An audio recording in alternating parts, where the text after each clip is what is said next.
Bon, c'est compliqué, hein. Cet épisode 5 qui nous a pas laissé indifférents, ça a été compliqué. Je regarde les critiques YouTube, je regarde pas mal de choses dessus, et franchement, c'est chaud. On se retrouve juste après ça. C'est parti.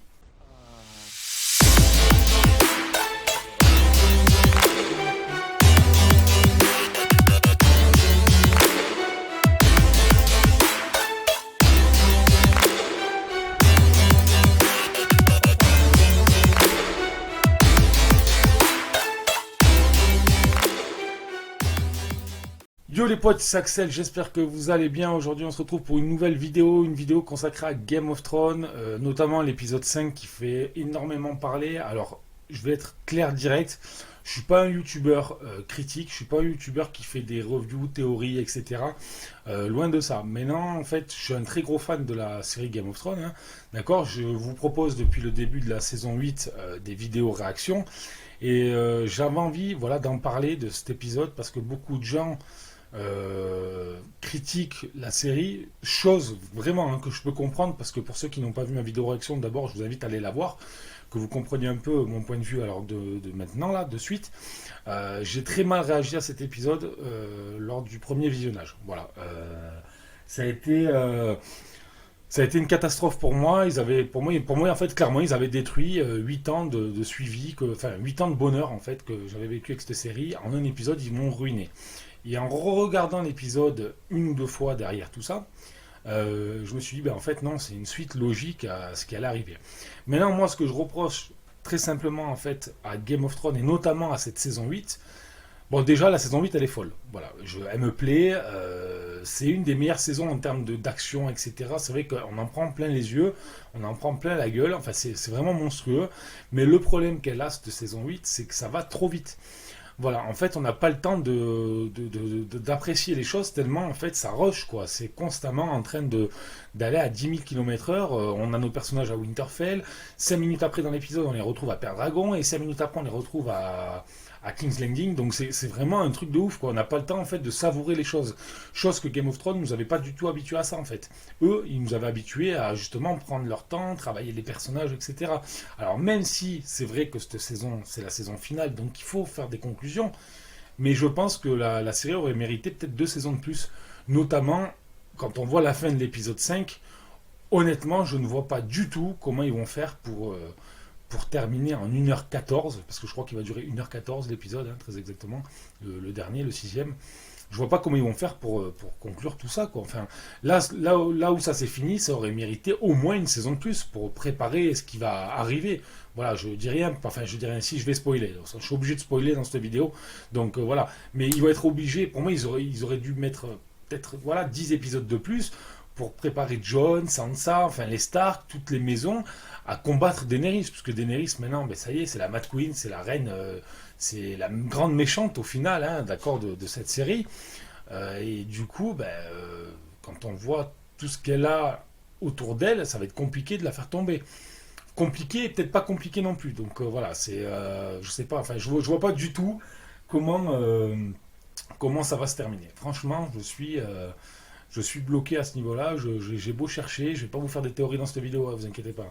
Mais voilà, c'est compliqué. Et donc du coup, pour en revenir à la saison 8, donc ce que je vous disais, que je trouvais que ça allait trop vite, ça va trop vite, et en plus de ça, je trouve qu'il y a beaucoup d'incohérences en fait, au niveau de ce qui se passe à l'écran.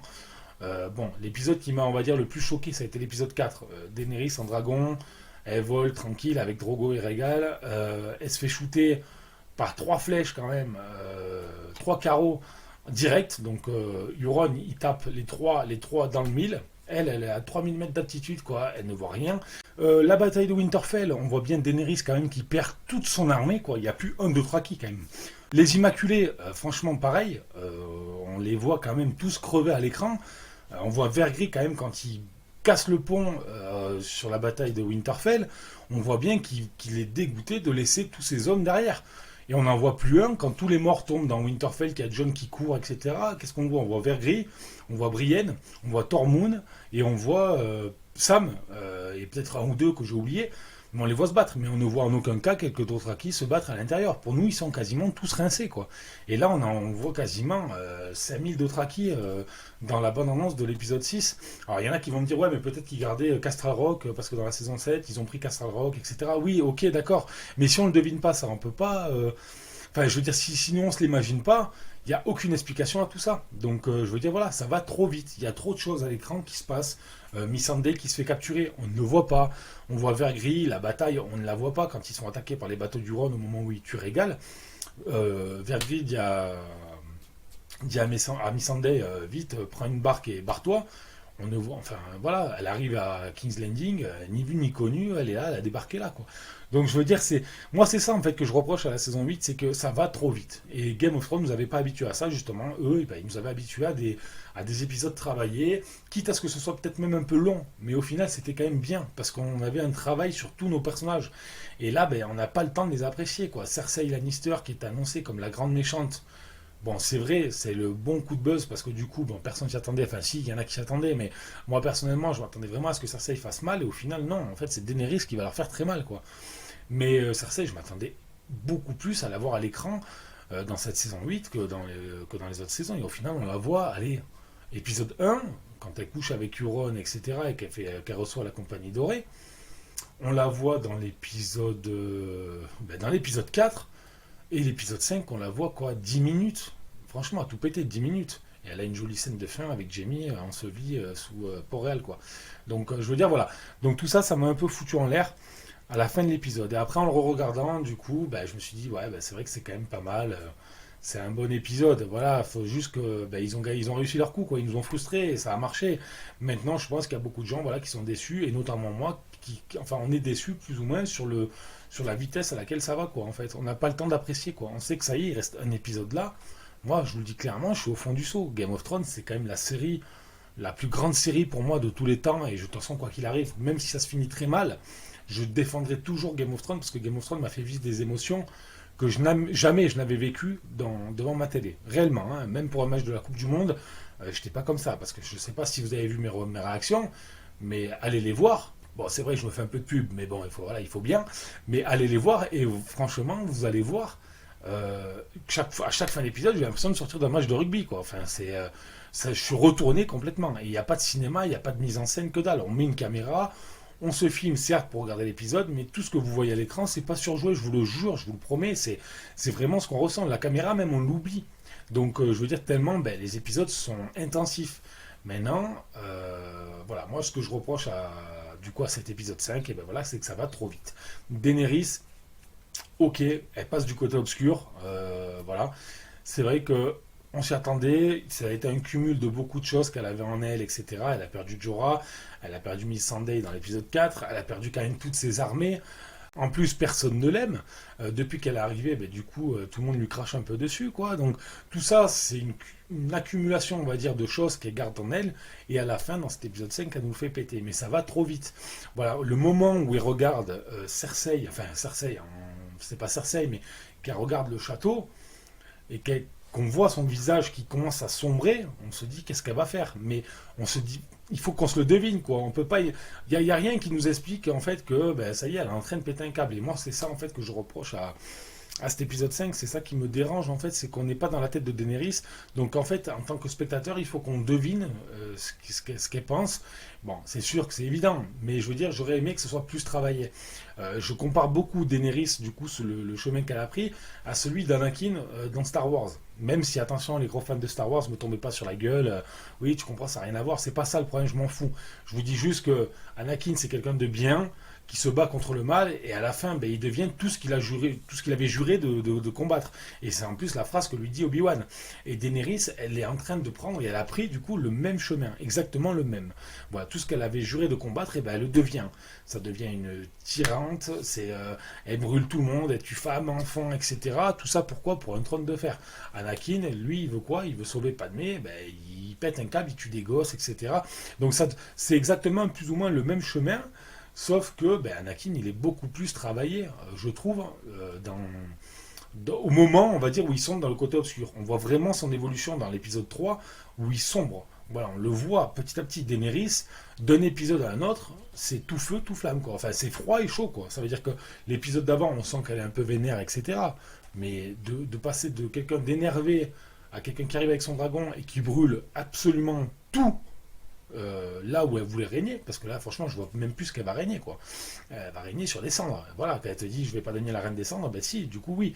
Mais je trouve que quand même, c'est illogique ce qu'elle fait, quoi. De tout brûler comme ça, c'est illogique. À la rigueur, qu'elle exécute Cersei, que Tyrion, depuis le début, lui dit non, il faut faire en sorte de faire les choses bien, etc. Faudra pas tuer Cersei comme ça. Enfin, je veux dire, il essaye plus ou moins de la contrôler. Bon, je me suis dit, ok, à la fin, quand tu regardes le château au loin, qu'il y a Cersei à l'intérieur, je me suis dit, bon, ben, elle va quand même l'exécuter. Mais de là à ce qu'elle crame tout, énorme, quoi. Enfin, je m'attendais pas du tout. Pas à ce point, en tout cas, femme, enfant et tout. J'étais sur le cul, quoi. Et ça m'avait dégoûté parce que ça m'a fait du mal de voir ce personnage-là évoluer comme ça aussi rapidement, en fait, d'un épisode à un autre. Voilà, c'est la transition, en fait, qui était pas bonne pour moi, c'est que ça a été trop vite. Et du coup, même s'ils nous le font montrer au cours de la saison 8, que Daenerys, elle commence à être perturbée un peu, ça commence à lui monter au boulard à la tête. On le voyait, mais de là à ce que d'un épisode à un autre, elle passe complètement du côté obscur et qu'elle explose tout sur son passage, c'est compliqué. Après, de toute façon, ça se voit très clairement que les gens ont été déçus de cet épisode, puisque quand on voit ne serait-ce que le making-of qui est sorti sur YouTube, vous allez voir, je vais vous mettre un screen sur la vidéo.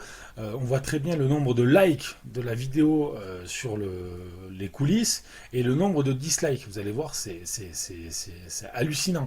Et je crois que c'est la première fois d'ailleurs qu'une vidéo sur Game of Thrones comme ça, après un épisode sort, et du coup qu'elle soit complètement bâchée sur les commentaires, etc. Je peux comprendre. Maintenant, je trouve que c'est dommage. Après, je crois qu'on arrive aujourd'hui à un point où les gens sont satisfaits plus ou moins de rien. Voilà, et je parle même pour moi, hein. Il y a tellement de choses, il y a tellement d'évolutions dans les effets visuels, dans tout ce qu'il y a dans les films, etc. On veut toujours plus, toujours plus, toujours plus. Et ça, c'est notre époque qui fait ça, je pense. Après, je dis pas que Game of Thrones, etc., c'est de la merde, attention, mais il y a tellement d'attentes dans ce genre de série qu'au final, c'est très compliqué d'être satisfait quand elle arrive. Là, il y a énormément d'attentes pour l'épisode 6. Ça va être compliqué, évidemment, l'épisode ne fera pas l'unanimité, la fin de la série ne fera pas l'unanimité. De toute façon, les réalisateurs et même l'écrivain l'avait dit, la fin sera douce et amère. Je ne sais pas ce que ça va être doux et amer, mais c'est déjà quand même très amer là pour le moment. Mais de quoi qu'il arrive, de toute façon, je pense que ça finira mal. Mais quoi qu'il arrive, voilà, il y aura toujours des gens qui seront dégoûtés, des gens qui seront satisfaits. Je compare encore Game of Thrones à Star Wars, hein. Mais Star Wars, voilà, vous avez les gros fans qui adorent la saga et vous avez les fans qui sont constamment, sans cesse, en train de cracher sur les épisodes, sur les films, etc. Donc en fait, un truc, une série ou une saga avec autant d'attentes ne peut pas faire l'unanimité à chaque fois. C'est impossible. Il y aura toujours des bons fans et les mauvais fans qui vont dire non mais c'est de la merde, vous avez détruit ma vie, etc. Je le pense aussi, moi, et ça m'est arrivé d'être frustré, notamment, encore une fois, comme dans l'épisode 5. À la fin, j'étais, mais pour moi, on m'avait détruit 8 années de kiff sur ma série préférée. Et en fait, avec le recul, il faut quand même se poser la question, il faut se dire, attendez, est-ce qu'on a déjà vu quand même une série comme ça? Est-ce que quelqu'un nous a déjà proposé un tel travail, une telle folie devant notre petit écran dans notre salon? Franchement, moi personnellement, non. C'est pour ça que Game of Thrones, voilà, pour moi, elle est là et elle restera là. Voilà, quand on voit quand même que l'épisode 3 avait été comparé, même si, attention, encore une fois, les fans du Seigneur des Anneaux vont me tomber sur la gueule, mais quand on voit que l'épisode 3 a été comparé quand même au Seigneur des Anneaux, déjà rien que ça, c'est quand même énorme. De comparer une série, parce que ça reste une série quand même, de comparer une série à une telle saga comme le Seigneur des Anneaux, déjà le pari il est gagné. Même si, ok, le Seigneur des Anneaux, c'est le Seigneur des Anneaux. Attention, je ne suis pas en train de dire que c'est beaucoup mieux Game of Thrones que le Seigneur des Anneaux. Je les mets vraiment, à l'heure d'aujourd'hui, quasiment au même niveau. Alors, vous allez peut-être me dire, je suis un dingue, hein, mais c'est vrai. Mais rien que ça, déjà, c'est quand même honorable de se dire que quand même Game of Thrones, une série, a atteint un niveau quasiment du Seigneur des Anneaux de Peter Jackson. C'est quand même monstrueux. Donc, je veux dire, voilà. Et comme je vous dis, quoi qu'il arrive, voilà, on sera jamais satisfait de ce qu'on voit parce qu'il y avait tellement d'attentes, il y avait tellement de théories, il y avait tellement de youtubeurs, de gens qui se disent il va y avoir ci, il va y avoir ça, Bran machin, le roi de la nuit, etc. En fait, tout nous a frustrés parce qu'en fait, tout ce on s'était imaginé, plus ou moins, ben, ils ont fait l'inverse où ils ont contredit tout ce qui avait été, on va dire, théorisé dans des vidéos YouTube ou n'importe quoi, quoi. Enfin, ou par les fans dans les forums, etc. Donc c'était vraiment assez frustrant et je peux comprendre que ben, les gens sont dégoûtés. Mais ça n'empêche que Game of Thrones, c'est Game of Thrones et que voilà, c'est quand même la série de tous les temps. Donc du coup, voilà. Et je pense que je peux comprendre franchement que les fans de Game of Thrones soient très déçus de cet épisode-là, mais je pense très honnêtement qu'ils sont déçus, mais pas déçus du dénouement, que Daenerys devienne méchante, c'était peut-être une conclusion même la plus logique. Non, je pense qu'ils sont déçus, voilà, par rapport justement à la vitesse à laquelle ça va, quoi. Voilà, il n'y a aucune explication. Si on ne devine pas les choses, il y a des moments, c'est pas expliqué. Un personnage comme Varys, encore une fois, regardez, je vais vous parler de Varys, mais Varys, comment il est exécuté, ça va trop vite. Un personnage aussi emblématique que lui, mais il meurt tellement vite, c'est vraiment dommage, quoi. Jaime, pareil. Jaime, il meurt, mais ils nous font une histoire d'amour avec Brienne. Nous, on a un kiff parce qu'on se dit, putain, c'est vraiment eux qu'on voulait voir ensemble depuis le début. Ça dure un, pas mal de temps dans l'épisode 4, au début. On voit vraiment l'histoire se mettre en place avec Jaime et Brienne. Pour qu'au final, Jaime, il y va, on le voit 10 minutes dans l'épisode et il finit englouti sous terre avec Cersei. Enfin, j'ai trouvé ça vraiment dommage qu'un personnage comme ça finisse aussi rapidement et de cette façon-là, en fait. Voilà, pareil. Voilà, tous ces petits détails, en fait, c'est ça qui m'a gêné. Après, l'épisode en soi, voilà, moi, je vous le dis, je l'ai trouvé énorme et avec le recul, c'est, je pense, un des épisodes qui m'aura marqué le plus, on va dire, dans la série de Game of Thrones. Maintenant, voilà, je trouve que tous ces petits trucs-là font que ben, c'est dommage. Je voulais vous donner mon avis là-dessus parce que ça me. Je sais pas, j'avais envie de faire une vidéo dessus. Après, voilà, ne vous attendez pas à ce que je fasse beaucoup de vidéos comme ça. C'est vrai que ma chaîne, j'ai vraiment envie de la focaliser sur des vidéos réactions, bandes-annonces, etc. C'est vrai que ça me plaît. Maintenant, il se trouve que bon, quand j'ai des sujets comme ça qui me tiennent à cœur, voilà, je vous en parlerai, il n'y a aucun problème. Et c'est vrai que Game of Thrones, eh ben, à ce niveau-là, c'est un peu frustrant de me dire, alors voilà, aujourd'hui on est mercredi, l'épisode sort dimanche soir, pour ceux qui le regardent le soir, hein, très tard, mais moi je le regarde généralement le lundi soir, et c'est vrai qu'il reste quelques jours, et de se dire que c'est fini avec ce qui vient d'arriver là, mais je suis sur le cul quoi. Donc franchement c'est compliqué, voilà. J'aurais tellement aimé que les showrunners décident de prolonger au moins la série, au moins de 2 saisons quoi. 2 saisons à 6 épisodes comme là, mais au moins 2 saisons de plus. Pour faire ce qui va arriver là, mais putain, franchement, il aurait fallu 2 saisons, quoi. Ça aurait été énorme. Ça aurait été énorme. Donc voilà, les potes, ben, tout ça pour vous dire que bon, ben, j'ai kiffé cet épisode. Voilà, c'est un très bon épisode 5. Je ne cracherai pas sur Game of Thrones, je dis juste que voilà, je trouve ça dommage qu'ils aillent aussi vite et c'est frustrant en fait de se dire que c'est fini. Voilà, moi personnellement, ça me touche vraiment de me dire que Game of Thrones, c'est terminé. Même s'ils nous annoncent des préquels, des histoires annexes avec d'autres séries consacrées à Game of Thrones, mais tous ces personnages-là, on va leur dire au revoir, quoi. Alors je sais pas de quelle façon, ça va être très compliqué, mais c'est fini. Et de se dire que ben, ça finit comme ça, c'est compliqué, quoi. En si peu d'épisodes et aussi rapidement, alors que Game of Thrones nous avait habitués justement à énormément de détails, je trouve ça dommage. Voilà les potes. Bon bah écoutez, je vous ai fait cette petite vidéo. Alors je sais pas du tout, soyez pas vénère dans les commentaires en disant ouais Axel, tu sais pas du tout faire ce genre de vidéo. Je vous ai parlé comme je parlerais à un pote, hein, très clairement. Voilà, c'est juste que j'avais envie de faire cette vidéo pour vous donner mon avis sur ce qui s'est passé, sur ce que je ressentais et je pense que voilà, pour moi c'était important de vous le partager sur ma chaîne. Voilà, parce que c'est quand même grâce à Game of Thrones à l'heure d'aujourd'hui que j'ai fait le plus de vues. Les vidéos réactions de Game of Thrones, et ben, c'est à mon niveau, voilà, ils m'ont mis en haut, quoi. Donc je suis très content. J'ai battu mon record, 30 000 vues, 11 000 vues, 2 000 vues, 500 vues. Enfin, je veux dire, j'ai fait énormément de vues sur ces vidéos-là, alors que j'ai même pas 1000 abonnés, quoi. Donc j'avais envie de faire cette vidéo, voilà, pour en parler, parce que voilà, c'est Game of Thrones, c'est Game of Thrones. Il n'y en aura pas d'autres des séries comme ça, ou pas avant très très très longtemps, je pense. Et j'avais envie de défendre l'épisode 5, mais à la fois de le défendre et de dire aussi quand même ce que je ressentais sur cette saison 8 en vous disant très clairement que voilà, ça allait trop vite et que c'était un peu dommage, quoi. Voilà, mais ça n'empêche que je suis un gros fan de la série, que je la défendrai toujours. Voilà, donc c'est une série qui m'a fait vivre tellement de bonnes choses devant ma télé que je ne pourrai jamais cracher dessus. Maintenant, je pense que ça va être compliqué, la fin de Game of Thrones s'annonce assez difficile, même pas très bonne, je pense. Donc ça va être compliqué à gérer, mais je pense que voilà, il faudra encore peut-être un 2-3 visionnages sur le dernier épisode pour pouvoir peut-être apprécier cette fin de saison et cette fin de série en général, quoi. Voilà les potes, bon, bah, écoutez, n'hésitez pas vous à me dire dans les commentaires ce que vous avez pensé de cet épisode 5. Voilà, c'est pas une critique, hein, c'est juste un avis, voilà, sur les critiques justement que j'ai pu voir autour de moi et j'avais envie de vous donner aussi mon petit avis parce que bon, pour moi c'était important. Donc soyez indulgents, n'hésitez pas, comme je vous ai dit, voilà, à me dire dans les commentaires ce que vous avez pensé de cette saison 8 et de cet épisode 5, hein, du coup, parce que ça serait intéressant d'en parler, même si vous avez été nombreux à réagir dans l'espace commentaire pour la vidéo réaction de l'épisode 5. Donc ça c'était cool. Mais n'hésitez pas, voilà, si vous voulez qu'on discute dans les commentaires, j'essaie d'être présent pour vous, donc il n'y a pas de problème. Et puis comme d'habitude, les potes, si vous avez aimé cette petite vidéo, lâchez un petit like. Et pour la personne qui n'est pas abonnée, si tu t'abonnes, et voilà, pense à activer la petite cloche, très important pour recevoir les notifications de mes vidéos. Voilà les potes, écoutez, je vous laisse. Et puis sur ce, nous on se retrouve très vite pour de prochaines vidéos. Ciao tout le monde.